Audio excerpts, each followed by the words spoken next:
Boys and girls, please forgive me and pardon me for the nappy hair.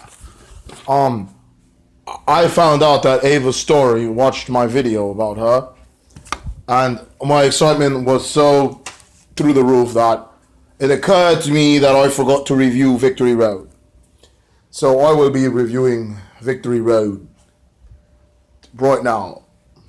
And pardon for the tardiness of the video, but as my uncle always said, better late than never.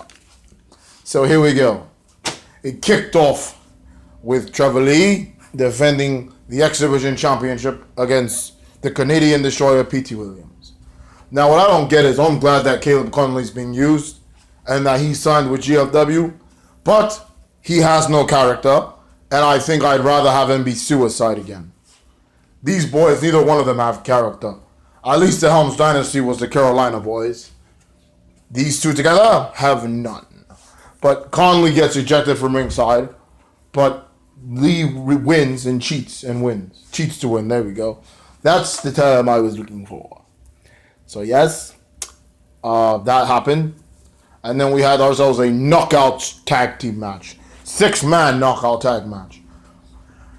Now I was intrigued at the fact that they literally took 10 minutes off their programming to show all of the knockouts' entrances one by one. It's always good to see Taryn Terrell's entrance. Taya Valkyrie got thick. By the way, go on her Instagram and read what she wrote about her body. Very inspirational. Rosemary, okay, first of all, I'm going to talk about Rosemary in a minute. Gail Kim wants to retire at Bound for Glory as champion. Allie doing the little hippity-hoppity Easter on its way. Why does she hop like a running rabbit? I don't understand. And a Brennan. That's what she should come out with. But Rosemary, holy shit. Her pop was massive. I don't even think they edited that. That was a massive pop that Rosemary received. Her music, and then everybody just goes crazy for Rosemary. They still love Rosemary, people. That's true. I think these went past. Well, there's not that much anyway. So yeah, the bad girls win. Sienna pins Ali, I think. The bad girls won. Grado's having dinner with Joseph Park, and Joseph Park says, "I gotta go. Enjoy your feast, big man." So yeah, fats. That's what I think about those two. And Johnny Mundo has like this interview set in the back, and he's basically saying, "Eli Drake, you're coming to Slam Town with me tonight. That's where you're going." James Storm comes to the ring, and he's talking crap about the alliance of AAA. I did not see Pagano anywhere, but people are chanting GFW, GFW. And it's like my brother said, they're all chanting GFW. So if you change the name of this show, then this means nothing, right? So then Tejano comes out, and he's like, or El Hijo de Fantasma. He comes out, Fantasma Jr. does, and like they're talking crap to James Storm. People are chanting USA, but James Storm's like, no, don't chant USA, because it is for everybody. They proceed to beat the shit out of James Storm. They're choking him out with his rope. They're about to hit him with the beer bottle. But then Ethan Carter III comes out to save the day. And they want a match with the Alliance or Triple Mania. Jim Cornette says, "I thought you guys hated each other. And you don't like each other." But then Carter was like, "I hate him." And Storm was like, "I hate him. But we want to team each other. We want to send AAA back to Mexico."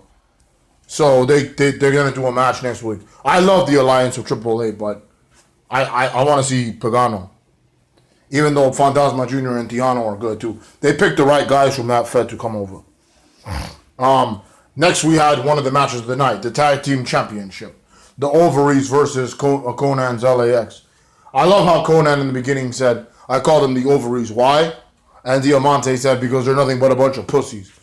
This was a good match. There was this annoying fat girl in the crowd that kept screaming for Jake and Dave.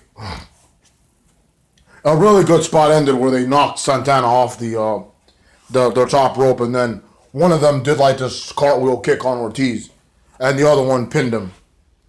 So yeah, the Ovaries win the tag team titles. OVE, they win. And are they faces or heels? I don't even know. Because they were being dirty this whole time. I could have sworn that they were the heels. And then they're celebrating with Eddie Edwards and Johnny Mundo. Or Johnny Impact. So, That's so weird. Okay, whatever. And then the main event, Eli Drake, who thankfully it sounds like he brought back his old music.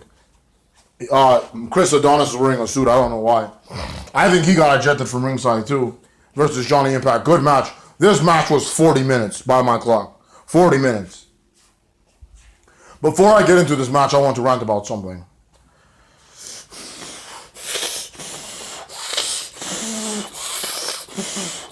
American Top Team. No. It was nice to see King Mo, but no. That guy Dan Lambert is like saying, "Oh, Impact is a circus. This is where the real fighting is. Last year you'll never see him again." And blah blah blah. But like, no, I don't want to see none of you guys again. Stop it. Train. Go to the playground. Go play in the playground. Or the jungle gym. But yeah, good main event with Drake versus Impact. There was a time where he hit the Fin de Mundo. You know, that was his move in Lucha. I don't know what he calls it now. 5, 4, 3, 2, 1. Impact. It sounds like a Royal Rumble. And he nailed it, but he didn't get the pin. And then fucking Adonis kept fucking with the referee. See, I think he got ejected too. You see, the show was like a week ago. And and then Drake picked up Johnny Impact and hit him with the gravy train daddy. 1, 2, 3. And Eli Drake retains the championship. I wanted him to lose, but this was a really good title defense by Eli Drake. So it looks like he's heading into Bound for Glory as the champion. We didn't have a No Surrender this year. It was a one-night only show. But yeah, it leaves me wondering what the Bound for Glory card's going to be. I've heard some rumors, but I really don't want to confirm anything. Ava Storie actually went down to Manchester, England with Jay Lethal, and they had a team battle with another mixed tag team there. That was a good match. I'll put the link in the description if I remember. And but yeah, pretty good victory road.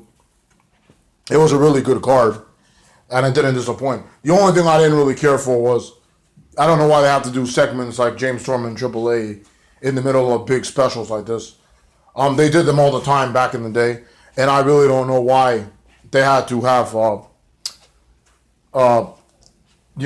Grado and like do that on Impact, but the big specials just have the matches because you could do so much with the time. But good show. I'm excited for Bound for Glory. I'll try to have the reviews as early next time. I had a problem this week, but my fault, won't happen again.